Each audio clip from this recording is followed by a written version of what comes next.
Okay, guys, I'm going to get right into it. Bitcoin is legit money. It's 21st century money. But I know a lot of you guys out there are thinking, oh, Tariq, is Bitcoin the future of money or is it the world's biggest scam? Well, I'm going to let you guys know in this video. So, like I say, guys, smash the like button right now because you're not going to find any content about Bitcoin like this on YouTube or anywhere else in the internet. I'm going to give you guys the real nitty gritty about why Bitcoin is not a scam and why it's legit real life money. So you guys make sure you tune in to the rest of this video. Like I said, if you also want to check me out on some other places on the internet, check me out on X. I'm on X.com. You can also check out my personal website as well. If you guys have any reason you want to contact me or whatever, my email is in the description below if you guys need some one-on-one consultation. Okay, so let's get right into it, guys. There's a lot of hate out here for Bitcoin, okay? A lot of people are upset. And the reason why they're upset is because for a couple of reasons. First reason they're probably upset is because they didn't buy Bitcoin several years ago when the price was much lower. So now they're looking at Bitcoin. Bitcoin's trading around $68,000, $70,000, and they're thinking, man, I missed this, you know?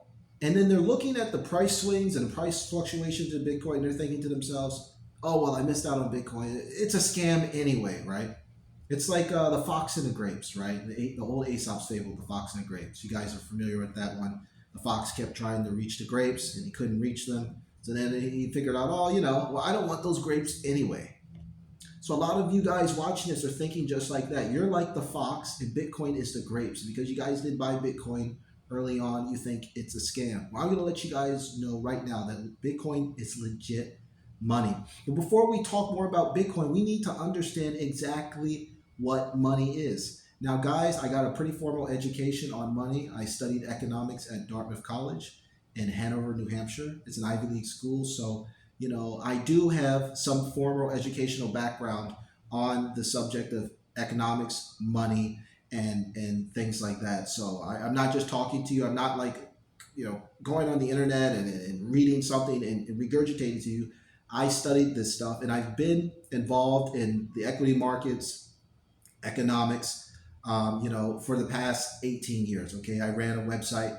InvestorTrip.com is one of the oldest financial blogs on the internet. So I think I have enough experience to talk with you guys about exactly what money is. So obviously, right now, the U.S. government and all of these world governments have determined that money is paper. Okay, it's a fiat currency. So it's something that the government issues to the people and imposes on the people. In other words, they use it as legal tender. So when they use this thing as legal tender, they're basically forcing us to use it, right? So for example, you guys living in the States or wherever, you guys go to Walmart, you want to buy something at Walmart, you want to buy a pizza, right? Or you want to buy a t-shirt. Walmart accepts the US dollar. The US dollar is the legal tender. So in other words, if you guys go into a place like Walmart, you need to take your US dollars, where you're taking the physical US dollar, where you're taking coins, okay, the coin tender, or using something like your debit or credit card. You need to exchange those dollars to receive the goods. Now, if you guys don't do this, you guys are going to get arrested, okay? Or, there's a lot of shoplifting and things like that. But you guys are breaking the law if you don't exchange your legal tender, the US dollar, for goods and services, okay? This is the way things are now, but it didn't always used to be like that, okay? Back in 1971, I'll give you guys a little bit of history. There was a Bretton Woods contract, okay? And that was set up back in the a long time ago, okay? That basically said that the United States was be able to basically link the US dollar with gold, okay? But in 1971, okay, that was reversed. The Bretton Woods contract was reversed by President Nixon, okay? President Nixon, for the first time in human history, took us off the gold standard. So in the past, you basically, each dollar, the dollar didn't have any value. What happened is that the banks knew that with the Bretton Woods contract and things like that, people were using gold, okay? God's money, right? Gold and silver. This is old money, okay? The ancient Rome, ancient Greece, ancient Egypt, when they dig up these guys' coffins and graves, they found gold everywhere. So people have been using gold, usually gold and silver or some type of denomination in terms of metals, in terms of bullion or whatever, as money for thousands and thousands and thousands of years. But in 1971, for the first time ever, led by President Nixon, we stopped using gold as legal tender. And this has caused all of the hyperinflation that everyone is experiencing in the modern day world, right? Guys, prices are up. Men and women are against each other. Fertility rates are plummeting. A lot of people aren't having children because they can't afford it, not because they don't want children, but it's too expensive. A lot of people are having to work jobs they don't really like, not able to pursue long-term careers, long-term passions, just because they need to earn the legal tender, the US dollar. So now let's go back even a little further. Why did people in general even use gold and silver as money? Well, okay, they didn't have a lot of technology back then, right? 1,000 years ago, was it possible to use a debit card to purchase something on Amazon? Of course not, right? So you got to think that, our ancestors, our grandparents that lived hundreds and thousands of years ago, they came from very humble means and they used simply gold and silver to transact for goods and services because technology then was very primitive, okay? People weren't well, on average, you guys believe in the Bible, they say like guys like, Noah lived 700 plus years or whatever. But in general, people were living shorter in general, okay? Like I said, we didn't have all of these fancy hospitals. We didn't have all of these amazing technologies. We didn't have as many doctors, and the global population was much smaller. So now with so much technology and wonderful doctors and all this information, the internet, people are living longer and longer and longer. But what this means is that as people are living longer, and as we have more information, more technology, we're able to kind of update what money is, okay? Now the problem is that since in 1971, we went off the gold standard for the first time in human history, over the next 50 plus years, this has caused a complete catastrophe because for the first time ever in 1971, the US dollar and other currencies were no longer money. They turned into currencies. And this gave the government, once you took the dollar off of gold, this dollar then became debt because the gold kept the US dollar, it kept it as sound money. Okay, it kept it as sound money. And when you removed that agreement, this gave governments like the United States, an unbelievable amount of power to basically inflate away and dilute your savings, my savings, everyone's savings all over the planet at will. And that's exactly what we experienced during the pandemic, how the M2 money supply increased by 40%, and so many people for the first time in their lives were really feeling the crunch of inflation. Okay? So now you guys watching this, you're thinking in the back of your mind, okay, well, what is this crypto thing? What is Bitcoin? So now we kind of define exactly the little bit of the history of money. Now we're talking more about Bitcoin and crypto. What is this Bitcoin thing? How does it relate to money and things like that? Well, like I said, money is just the thing, the instrument that we use to exchange for goods and services. If the government can impose on us to use the US dollar, which is fine, okay, we need, a good money is something that's easily fungible, okay?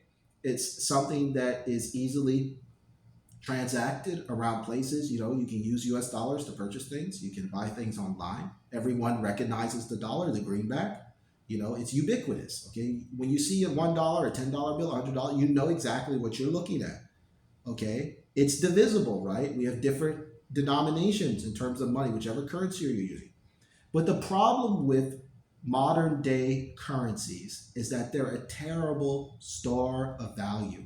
And that is really what money needs to be. Money needs to be something that doesn't get diluted. Money needs to be something that is easily transferable from generation to generation. So some of you guys, I have kids. If you guys have kids, or maybe some of you guys are old enough, you even have grandkids. You want to make sure that when you work your butt off for whatever, 5, 10, 20, 30 years. Some of you guys have been working, watch this video, you've been working, some of you boomers out there have been working for 40 plus years, like my mother. She worked over 43, 44 years.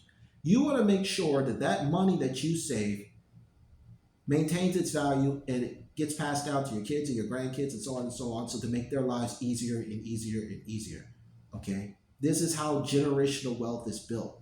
The money has to retain its value in order for the future generations to benefit. And this is where everyone talking about Bitcoin is a scam, this is where they're completely wrong, because once you really dig into what good money is, Bitcoin is the perfect 21st century money. How can it be a scam? It's easily recognizable. Everyone knows that B, that orange B logo. You know exactly what they're talking about. Bitcoin. It's short. It's easy to spell. Only 7 characters. Okay, just 7 characters. No matter whether you speak Chinese, Japanese, English, Russian, whatever, Spanish, okay, Tagalog, okay, French, you can pronounce Bitcoin. It's divisible, okay? One Bitcoin is broken down into 100 million Satoshis. It's easy to transfer. You can send it anywhere at the speed of light. Boom, you can send it, and every 10 minutes, a new block is created, and those transactions are confirmed. But even with the Lightning Network now, those transactions can be confirmed almost instantly, okay? And what it also does is it allows us to store a crazy amount of value without any physical risk of theft, any physical risk of like degradation, right? Like if you have a US dollar, you guys ever have a dollar and it rips? What happens when your dollar rips? You can't use it anymore. You guys use an experiment. Take a $100 bill, rip it in half, try to go to your bank, try to go to Walmart, try to buy something with it. No one will accept it. So the current money that we're using now fails on a lot of key metrics. It was good for the 20th century, okay? But remember now, there are a lot of inventions in the 20th century, like the airplane, the automobile, okay?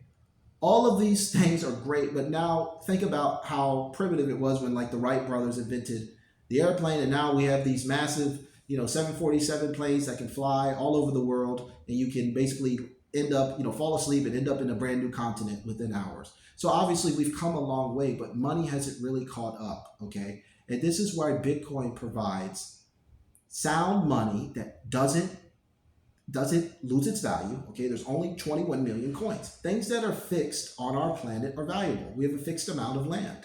That's why if you guys own a home, your home keeps going up in value because the US dollar keeps losing value. But the reason it's valuable in general is because land is fixed. Okay, water, fixed. Okay, all the elements on the periodic table are fixed. There's not an unlimited amount of gold. There's not an unlimited amount of silver. There's not an unlimited amount of cobalt. There's not an unlimited amount of plutonium, platinum, silver, whatever. It's all fixed. And what Bitcoin does is it takes, like for instance, people like to refer to as digital gold. It takes that same like beauty of fixed, hard money that doesn't lose its value over time, and it brings it to the digital world. You guys are watching this through YouTube, okay? YouTube was not around in the 20th century. In the 20th century, if you wanted to get information, you had to go to libraries, right? Talk to other people, conferences. Now you can sit at home, or you can take your phone out and walk all over the city, and you can access some of the smartest, most brightest, most brilliant minds on the planet for free. All you need is an internet connection, thanks to the power of YouTube. And that just wasn't possible in the 20th century, okay? I was born in the 80s. I could only imagine what I could have accomplished if I was born like some of these Gen Z guys or some of these Gen Alpha kids, where they have YouTube and a powerful platform like that at their disposal. I mean, growing up in the 80s and things like that, it was great, but it was hard to get information. It was hard to get good quality information from experts and people that have already done or already know a lot about what you want to learn about quickly and easily. It was harder. So now with YouTube, it's like a million universities all put together in one. And with the social aspect, comments and things like that, the ability to give feedback, it's just amazing what the younger generation has at their disposal. And that's exactly what Bitcoin is. It's like this better form of gold. Gold is great. It's fixed. It's God's money, but it's very heavy. And if you have a lot of money, if you're a billionaire, what's easier? To transfer $1 billion worth of gold, which is going to be unbelievably heavy, expensive, right? You have to hire security. You have to get an armored truck, all of these things. Or you take $1 billion worth of Bitcoin and send it, and it's done. And it gives you the ability to transact. That's all money is something that we exchange for goods and services. That's it. And Bitcoin fits that perfectly. I can send it to you. For instance, I've been getting paid in Bitcoin. I do some affiliate marketing as well. Originally background, before I really got, started making more YouTube videos, I was doing a lot of writing online. I have an affiliate agreement with this Southeast Asian dating site, okay, because I'm, making this video in Southeast Asia. And they pay me every month in Bitcoin. Why is it not money? I refer clients to the website. I get paid in Bitcoin. I've been getting paid this way since over the last 3 years.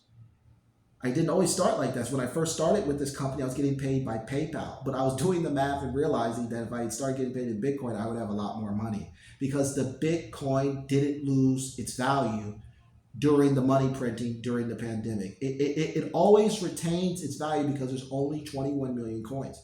And a lot of you guys that are thinking Bitcoin is a scam, you guys are really missing out on one of the best opportunities in your lifetime to make a fortune. Yes, I know you can make a lot of money on YouTube, trading stocks. You can make money starting a business. That's great. But guys, 9 out of 10 businesses are going to fail in the first 5 years. And then after that 5 years, the 10% that succeed, 9 out of 10 of those will fail. So within a decade, maybe just 1 to 2% of businesses are going to succeed. A lot of you guys out there are fantastic at what you do, but it takes a different mindset to be an employee versus be a business owner. A business owner needs a different skill set, different mindset versus being an employee. And it's fine, okay? Also, you need access to capital to run a business. There are so many things that come into running a business where people are running businesses to get rich versus just simply putting some of their stored capital, their money, their income into Bitcoin. It simplifies everything. You don't have to switch careers. You don't have to start a business. You don't have to become this stock market trading wizard. All you have to do is grasp your mind around the power of understanding that Bitcoin is 21st century money. You guys, like I mentioned, you guys are watching social media. This is 21st century technology. Facebook was not around in the 20th century. Mark Zuckerberg basically invented social media, okay? This geeky Harvard kid who probably started Facebook, partially for, to meet girls, but also because he understood that this is a new millennium. Things are going to be different, okay? And the fact that you guys have an internet connection and you're able to watch this video on YouTube, you guys are blessed, okay? You're like in the top 50% of humanity. There's a lot of people, they don't have internet. I've traveled all over the world. I've been to every continent except Australia. I've been to places in Africa. Maybe in an entire village, just one house has electricity, okay? So you got to understand that only about 60% of the world is hooked up to the internet. That means almost 40% of the people don't have internet access. So there's the fact you guys are watching this video, you're very blessed, but you need to understand that with the power of Facebook and YouTube, all the social media, Bitcoin is powerful as well. It's a more powerful form of 21st century money. And it's easy to understand once you grasp your head around that times are always going to change. Guys, a couple 100 years ago, people were riding around in a horse and buggy. How whack is that? You need to get a horse, and then the horse is getting back pain because you're sitting on the horse. It was a nightmare until Henry Ford developed and invented the Model T, and everything changed. Now we can ride around the country or the city in a nice car. We don't have to abuse this horse's back. We don't have to feed the horse. You can just put oil, gas in your car. Everything is much, and it's faster. Can you imagine how slow it was to be in a horse and buggy and travel around town? What a nightmare. Now you guys can get your own car and customize it. Certain wheels, engine, look, truck, SUV, sedan. You have so many options now. And this is exactly what crypto and Bitcoin have done, but especially Bitcoin, because a lot of crypto coins are a scam. And I'm going to make another video. This is going to talk about this in another video. But this video, we're talking about Bitcoin. Okay, this is specifically about Bitcoin. And this is why I'm so passionate about Bitcoin, because it really does solve the 21st century money problem of governments having too much control over our money. And I understand it. I couldn't imagine being a president. I couldn't imagine being, head of the IMF. I couldn't imagine, the stress and the worry of having the entire world's financial future in my hands. It's not something I want to do. But I will tell you that Bitcoin helps. You don't have to put all of your money in Bitcoin, okay? I recommend to my clients, take 10% of your income, put it into Bitcoin. I got this from the book, The Richest Man in Babylon, okay, by George Claxton. This is the method I've been using. It's worked great for me. Of course, sometimes if I make a little bit more money, I put in more money, 20, 30%. Some people are 100% into Bitcoin. They don't even have any currencies or anything like that. But all I'm saying is, guys, is that embrace and realize that Bitcoin is fixed in supply. The price is nearly 70,000 US dollars. At one point, one Bitcoin equaled one US dollar. But over time, the amount of dollars it takes to buy one Bitcoin is just astronomical. And anytime someone says, oh, Bitcoin's a scam, it's worthless, okay, just give me one Bitcoin. You have to take 70,000 US dollars and exchange it for just one Bitcoin. That doesn't sound like something that's worthless. And like I said, a lot of people think Bitcoin's a pyramid scheme, Bitcoin's a Ponzi scheme. That's not true as well, because at the end of the day, a lot of people like me use Bitcoin as a savings account. It's a savings account that pays 67% interest every year over the last 10 years versus a traditional savings account that pays 1% or a high yield savings account that pays 5%. If I'm getting 67% interest on my money each year on average, and you're getting 5% or even worse, 1%, who's going to end up better financially in the long run? You're getting 67% or 5%. This is why you need to really do your own research. And it took me, I've been in Bitcoin for 2019. It really took me years and years to understand this, but I just felt like I know enough about Bitcoin. I'm confident enough to give you guys the game, give you guys the information, and hopefully change your guys' mindset. So just realize, like I said, read the Bitcoin white paper. Start with $100. Watch how your money grows, not every day, not every week, not every year, but every 4 years when that Bitcoin halving happens, and that's inflationary supply keeps going down and down and down, your account will grow. It's happened to me. It's happened to other people. People have become multimillionaires by buying Bitcoin 4, 6, 8 years ago and doing nothing. Didn't change anything else in their life. You didn't change your job. You didn't change your career, your education, where you live, your relationship, your friends. All you did was just put some money in Bitcoin and just keep moving with your life. Keep moving forward with your life. And if you guys try this, it'll probably work for you just like it's worked for millions of other Bitcoiners. So like I said, guys, I hope I debunked a little bit about this BS about Bitcoin being a scam. It's legit. And it's only a matter of time until other countries make Bitcoin legal tender. El Salvador was the first. You are required to accept Bitcoin in El Salvador. And in the future, obviously it's banned in China, but other countries will probably get smart as well and do the same thing. And then we'll see literally Bitcoin become the world global reserve currency. And that would be a beautiful thing. So like I said, guys, hope you guys enjoyed this video. Smash the subscribe button if you like my content. And that's all I got until now, guys. Take care.